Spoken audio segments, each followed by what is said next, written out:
Welcome to another episode of Robbie Comics. My name is Robbie, and these are comics.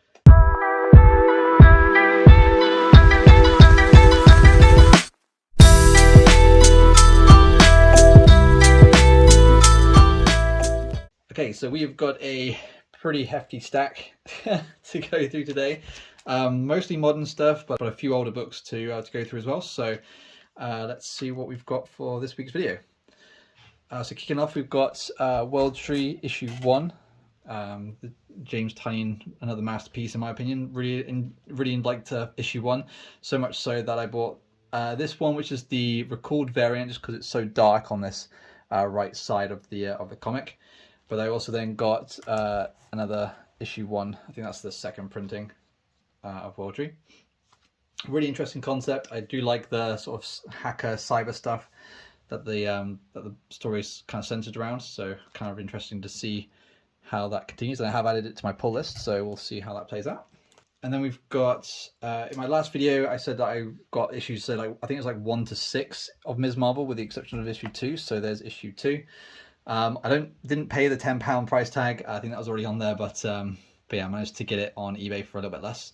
But in really good condition, newsstand copy as well, so that's really cool. Corners are nice and crispy as well.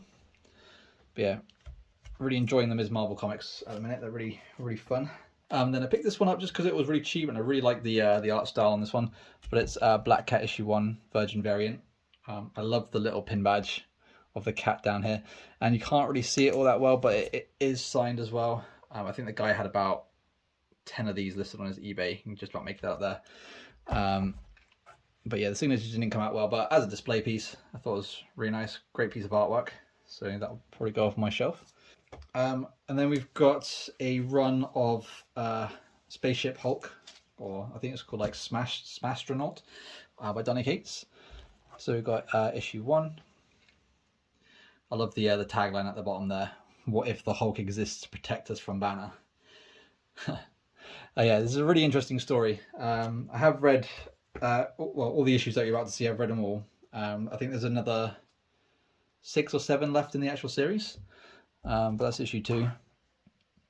But yeah, it's this really weird concept that, imagine if like the body of Hulk is kind of like a car, Banner's mind is the driver, and then the Hulk's, I guess, mind or Hulk spirit is its engine, and it's essentially the Hulk. Bruce Banner is now controlling the Hulk's body as though it was his own, but it's powered by the rage of the Hulk. So it's kind of a weird concept, but I quite enjoyed it. It's quite a fun little story. But that's issue 3 with Wolverine, and the way the like Spaceship Hulk is powered is each level gives the spirit of Hulk harder enemies to fight, which I thought was kind of a cool concept as well. But that's issue 4. So like issue 3, for example, he fights like essentially a giant Wolverine. And that sort of helps him to sort of power up the spaceship. I say spaceship, the body of the Hulk. But yeah, it's really fun. This is issue 5 with the crazy spider, with the quote unquote Spider Hulk. You know me, I'm a big fan of the that Spider Hulk Web of Spider-Man issue 70, I think it is, with Spider Hulk in it, first appearance. This is now my 3rd copy of of this book. It just keeps becoming part of bulk lots that I tend to buy. I don't know why, but that's my 3rd one. So that's the first appearance of Titan Hulk, issue 6. Then the Banner of War starts on issue 7. So I am planning on getting the kind of tie-ins from the other series. So I think there's like a Thor like issue, and then there's a few others that kind of tail off into other characters' stories. So I'm going to be picking those up to try and get the Banner of War set, and then obviously I want to complete the Hulk run. And then jumping back in time a little bit, we've got some original Hulks. So we've got Incredible Hulk 215. Again, really nice copy of this one. It's a cent variant, so you know that's one of my favourite types of comics to get, especially as I live in the UK. Nice newsstand copy as well. Corners are pretty good. There's a little bit of a dent or a mark on this top left bit here, but otherwise it presents quite nicely. So that's 215. I don't think any of these Hulks are keys though. I think they're just good fillers. So we got Incredible Hulk 227. A few more Marvel characters on there. The Murder of Bruce Banner. I think that's supposed to be him here. kind of like a weird shot there. You've got Hulk obviously holding something, but then like Banner's body is here, but then his head's like lopsided down here. It just looks weird. It looks fun. It's an interesting concept.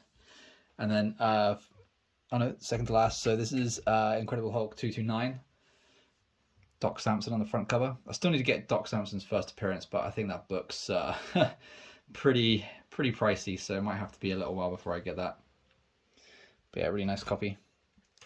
Enjoying it. And then finally, 230. The Harvest of Fear. You can tell they were starting to run out of ideas for the Hulk, like as the number gets higher for the issue numbers, because he's just beating the crap out of some farmers by the looks of things. Maybe they're very evil farmers, I don't know. I haven't read this one yet, so you never know. And then we've got some She-Hulk. So we've got issue 13, which is the latest issue. Haven't read that one yet, but cool Hellcat appearance in there. I'm really enjoying the series so far. I kind of want to see what happens with, I think he refers to himself as the Scoundrel, which is kind of like the second love interest. He's the guy that keeps trying to steal stuff out of the Fantastic Four's laboratory, so it's going to be interesting to see how his character plays out. I have a feeling that Jack's basically going to disappear, do his Jack thing, and then She-Hulk's going to fall for the Scoundrel, and he's going to turn out to be an asshole. But we'll see. I found this one randomly online. I thought it was a really fun variant. Again, this is from the 2023 She-Hulk series, but it's the extreme variant for issue 9. I just thought it looked cool. Looked pretty badass. I only paid a couple of quid for it, so quite happy with that one. Probably one of my favourite pickups so far this week. We've got this really gorgeous artwork, but I think his name is like Jiong Lee or something. I can never remember artist names. I suck at just names in general, but it is such a nice copy, and the artwork is it's beautiful. But yeah, that's definitely going to be on the shelf for a while because it just looks so good. And for FOMO reasons, I picked this up. Again, I only paid like £4 for this, so that's pretty good considering the hype around Spider-Boy. I honestly think Sony or Marvel are going to do something with him. I can't see a reason why not. It'll probably be more along the lines of either a video game or like an animated series, but you never know. Maybe he picks up the mantle, who knows. But this is I think this is the second printing for it, so for issue 7. But I collect this run anyway, so it'll just be a nice little addition to that run. And then the rest is just Silver Surfer, but modern Silver Surfer. So we'll start off with the latest season, which I'm kind of in two minds whether or not I want to collect it, but it is Ghostlight. So that's issue 1 of Ghostlight, which basically follows the story of, if you've read the original run of Silver Surfer, Silver Surfer sort of befriends this guy called, I think his name is Al Johnson, and he's like the only other human to ever ride on the Surfer's surfboard. So basically, during that issue where he appears in the first run of Silver Surfer, he essentially dies because he tries to help Silver Surfer break out of some kind of photon barrier or something that's surrounding the Earth that prevents the Silver Surfer from leaving Earth. And in doing so, it ends up killing him. So Silver Surfer basically buries Al, hides it so no one else can see it, but his like great grandchildren or his grandchildren find his lab, which activates something, and then he now has been resurrected. And then you find out he's basically been in an alternate dimension fighting people, which is kind of weird. This is issue 2 of that. So this is him in the background there. So I don't know. I feel like this is a bit of a stretch for a Silver Surfer comic. But the art style is what's killing me. Like inside, it's not, the art style is a bit weird. It's not like the classic art. It's very, how can I describe it?